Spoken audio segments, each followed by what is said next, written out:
Welcome to News Central, reaching you live from our studios in Lagos, Nigeria. I'm Blessings Masugu, and this is African Headlines. News Central now at this hour begins in Southern Africa. Hakainde Hichulema takes oath of office on Tuesday as Zambia's president in an election victory hailed as a rare triumph over authoritarianism and a milestone in African democracy. Hichulema will take the oath of office before an audience including opposition politicians from regional countries as well as current and former African leaders. Hichulema defeated the incumbent Ludgu for almost 1 million votes and his sixth bid for presidency. The landslide victory is attributed to economic hardship and restricted freedoms under the previous regime. A voter turnout on August 12th was nearly 71%, and many Zambians queued late into the night to cast their ballots. And in Mozambique, son of the country's ex-president Ndambi Gubuza and 18 others were on trial on Monday over the $2 billion Tonu bond scandal. Our charges against Gubuza and the others include blackmail, embezzlement, and money laundering. Mozambique's biggest corruption scandal led donors, including the IMF, to cut funding for the country, leading to the collapse of the Southern African country's collapse. Meanwhile, South Africa will extradite former Mozambique Finance Minister Manuel Chang to his own country years after being arrested in Johannesburg for his role in the Tune bonds scandal. South Africa's Justice Ministry confirmed Chang's extradition on Monday, saying it has also resolved concerns over the former minister's immunity from prosecution in his home country. The charges against Chang relate to borrowing $2 billion for tuna fishing, maritime security, and shipyard development. We head to the north of the continent, where Tunisia's President Kais Saied has extended the suspension of parliament and parliamentary immunity until further notice, giving no reason for the extension. The president assumed execution authority last month in a surprise move his opponents have labeled as a coup. Tunisia has been in a political crisis since the president's move on July 25th amid a struggling economy and a surge in COVID-19 infections with a rise in international concern. Saied has defended his actions, saying the measures, which also included the sacking of a prime minister, were necessary to save the country from collapse. Eritrea's foreign ministry has rejected the United States sanctions on its army chief, Philippos Waldie-Johannes, describing them as utterly baseless. The U.S. accused Eritrea's army chief of engaging in serious human rights abuse in the ongoing conflict in Tigray. Eritrea, on its part, has asked the U.S. to table facts to prove its false allegations. Its foreign ministry also asked the UN Security Council to intervene and ensure the sovereignty of nations is upheld. The U.S. Treasury accuses forces under Waldie-Johannes' command of committing massacres, looting, and sexual assault. Under the sanctions, all assets owned by the general will be blocked, and business that are with them in the United States is also prohibited. We move now to the western part of the continent, where Nigeria's Ministry of Environment has activated its sanitary officers across the country to tackle the cholera outbreak affecting several cities. Minister of Environment Mohammed Abubakar disclosed this in a briefing with journalists in Abuja, the nation's capital. Sanitary officers will now be mandated to carry out unscheduled inspections at residences to enforce basic hygiene management rules. Abubakar added that the ministry is set to commence a nationwide intervention and advocacy campaign in several communities. Staying still in Nigeria, resident doctors have ordered to suspend their nationwide indefinite strike action. This order was given by Judge John Tergema of the National Industrial Court while ruling on an ex parte application by the federal government. The ruling follows an order of interlocutory injunction by the federal government restraining the doctors from continuing their industrial action. Earlier, Dr. Tui Mebawundu Olowo, the CEO, Midway High Health Limited, was on LNC, Continental Prime, with Suleiman Alede to discuss the happenings in Nigeria's health sector.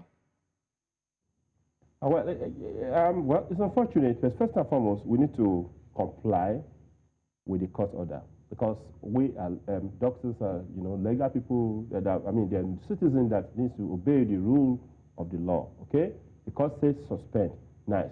The thing will be suspended. Of course, that's the rational thing for doctors to do at this point. But the key issues concerning the health system in Nigeria will still linger on. You cannot legislate law. You cannot legislate, or you can legislate order, but you cannot legislate law, because again, government needs to show a lot of commitment in terms of trust. The trust deficit gap is so widened.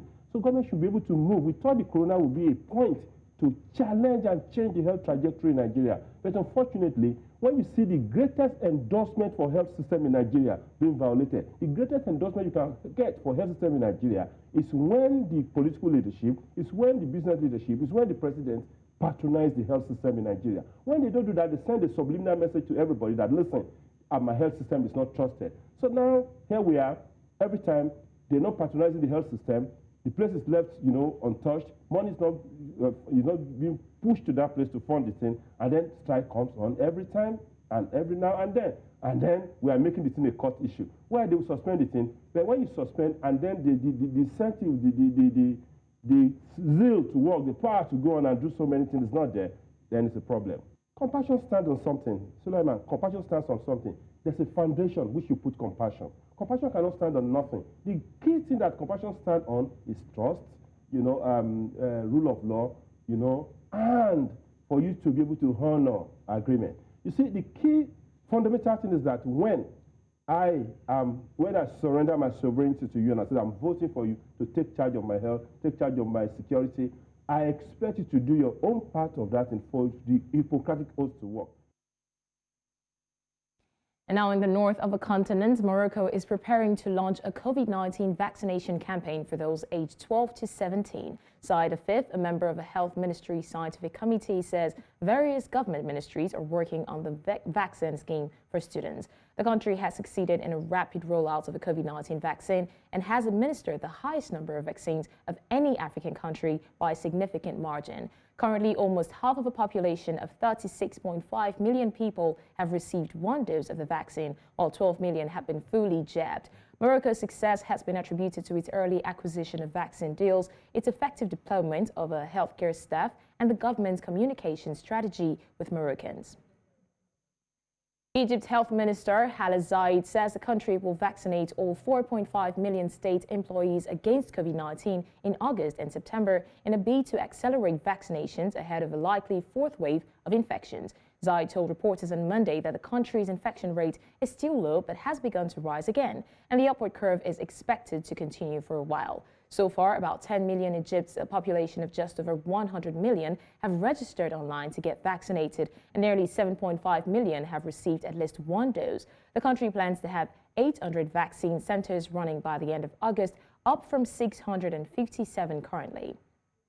The African Airlines Association is seeking the collaboration of industry players such as fuel suppliers, aviation regulator, aeronautic authorities and airport authorities on steps to be taken to lower fuel costs for carriers on the continent. To drive the objective, the continental body has concluded its fuel program for 2021 to 2022 period, and it was put together under the AFRAA fuel project. Although no Nigerian carrier took part in the program, some of the 12 carrier participants operate flights into country. They include Air Botswana, Air Burkina, ASKY, Astral Aviation, Kenya Airways, LAM Mozambique, Precision Air, Rwanda Air, South African Airways, TAAG Angola, Cam Air Co, and Congo Airlines.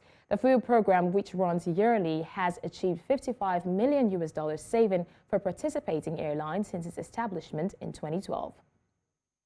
South Africa has started geological mapping at its first carbon capture and storage site, where it plans to inject vast quantities of carbon dioxide deep underground from 2023. The project will be based around the town of Leandra, in Mpumalanga province in South Africa's northeast. South Africa is the continent's biggest emitter of greenhouse gases, and coal provides the bulk of the continent's electricity, releasing around 470 million tons of carbon dioxide a year. And that's all on African headlines at this hour. Do follow us on social media. We are at News Central TV. You can download our mobile app on App Store and Play Store. You can also watch News Central live on Star Times Channel 274, Avo TV Channel 23, Vision 247, Free TV, and YouTube. Many thanks for watching us. And right now we head over back to Zambia election.